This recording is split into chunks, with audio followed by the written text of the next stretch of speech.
c'est Bob. Bon, je reprends un chantier que j'ai laissé de côté depuis un moment. Celui de la filtration de l'eau de la source. Alors l'eau de la source, je peux la boire telle qu'elle, hein. Je l'ai fait pendant un an et demi. J'ai arrêté parce que j'ai eu des problèmes de santé, mais je ne savais pas d'où ça venait. Et donc, dans le doute, j'ai arrêté de boire cette eau. Bon, là ça va mieux, mais je crois qu'en fait c'était lié à un problème de vertèbre qui pinçait un truc qui me filait une sale digestion et des douleurs. Les vertèbres, ça va un peu mieux depuis cet été où je suis allé nager presque tous les jours pendant 2 mois, 2 mois et demi.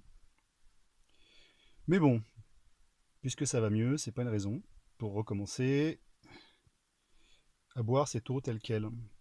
Donc ça fait un moment que j'ai acheté ces bougies filtrantes.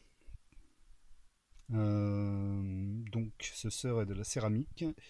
Là, elles sont encore emballées. J'en ai acheté plusieurs. Je crois que j'en ai 6 là. Euh, j'ai acheté dans les premiers prix des trucs qui viennent probablement de Chine. Donc, à l'intérieur, il y aurait du charbon actif. Ça, c'est pareil. Il va falloir que je regarde comment je peux le faire moi-même. Le souci, c'était de trouver un récipient adapté sur lequel je puisse fixer cette bougie. Alors, donc, comme vous voyez, elle fait à peu près 25,5. Et encore, je ne compte pas le pas de vis. Et donc là, j'ai trouvé un récipient qui pourrait être approprié. J'avais commandé des seaux. Le problème du seau, c'est que le fond est un peu trop souple. Donc j'ai peur que la chandelle, une fois montée, elle se fasse un truc. Enfin bon, bref, que ça tienne pas, que ça pète tout et que bah, du coup ça filtre rien. Donc bref, c'est pas ça que je veux. J'avais regardé pour acheter des gamelles en inox. Euh, les gamelles en inox, même de qualité moindre, elles coûtent cher. Parce que bon, pour en trouver de presque 30 cm de hauteur, c'est pas simple. En plus, les gamelles en inox, généralement, elles ont une semelle épaisse pour diffuser la chaleur. Donc à percer, ça n'ira pas non plus. J'ai pas le matos pour. Et là, en faisant mes courses, je me suis dit, tiens, pourquoi pas ça. Bon, j'ai acheté aussi des grandes boîtes de conserve, à peu près de cette taille-là. De lentilles, c'était les moins chères, lentilles cuisinées. Bon, ça tombe bien parce que j'aime bien les lentilles. Et puis, si je les mange pas, les poules sont là, elles m'aideront. Hein, parce que ce sont des boîtes énormes, enfin, comme à peu près de ce gabarit-là. Seulement, j'ai remarqué qu'elles ne s'emboîtaient pas les unes dans les autres. Or, du coup, c'est embêtant. Donc, l'idée, maintenant que j'ai vidé le fût, c'est de découper ici. Alors, je ne sais pas encore comment je vais m'y prendre. J'ai pas d'ouvre-boîte géant. Je vais peut-être faire probablement ça avec une bonne lame, ou avec un ciseau à bois ou à pierre. Et si j'arrive à découper ça, qu'ensuite j'arrive à le percer bien ici, voilà, là ici c'est rigide, c'est solide. Là je sais que lorsque la bougie donc sera à l'intérieur et que le pas de vis sortira, cela ne devrait pas bouger. Alors ce que je reproche aussi à ces chandelles, c'est qu'elles n'ont pas été livrées avec les écrous. Or là donc c'est un pas de vis en plastique, si je mets des écrous en métal, ça va me bouffer mon pas de vis.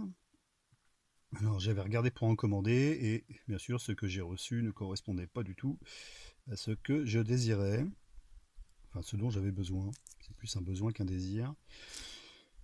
Du coup, j'ai pas envie non plus. Ces écrous, on peut les commander sur des sites de marques célèbres de filtres à gravité. Seulement le moindre écrou en plastique coûte 5 euros. Donc je pense que c'est du foutage de gueule.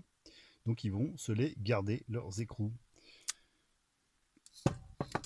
Bon, voilà, bref, une fois que j'aurai percé ça, si j'arrive, si la fixation de la chandelle à l'intérieur, donc ça sortira comme ça, est concluante, eh bien j'irai en chercher un deuxième. Hop, je voulais pas qu'on voit la marque, désolé.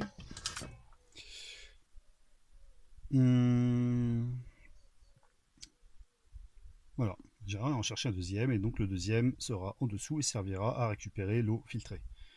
Mettre un robinet, personnellement, je n'en ai pas besoin. J'utilise une petite carafe filtrante depuis maintenant 2 ans.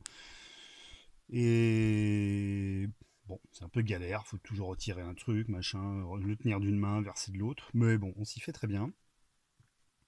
Donc je pense pas mettre un robinet. Ensuite, l'histoire du robinet, c'est que, en effet, il y aurait un peu d'eau qui resterait au fond, en dessous du robinet.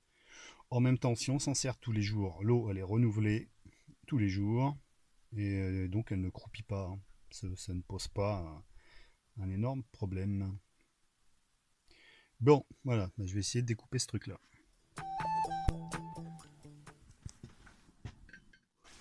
Bon, il faut toujours que je commence par dire bon.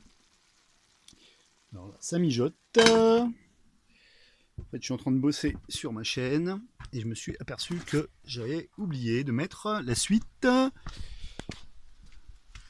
de ma tentative pour percer le fût. Et ben j'ai foiré. Voilà, j'ai foiré. Ça s'est écrasé lorsque j'ai voulu le faire avec une pointe. Et puis ensuite, j'ai voulu le faire avec une perceuse et mon forêt a pété et est resté coincé dans le métal. Et en fait, quand j'ai voulu percer aussi avec la pointe, bah voilà, ça s'est écrasé là. Et quand je m'en suis aperçu, ça m'a énervé. Du coup, j'ai donné un grand coup de latte dedans, je l'ai envoyé voler. Et donc c'est mort. C'est mort, mais je vais quand même encore m'en servir pour tenter de percer le fond et de voir s'il y a quand même moyen de passer le pas de vis de la bougie filtrante.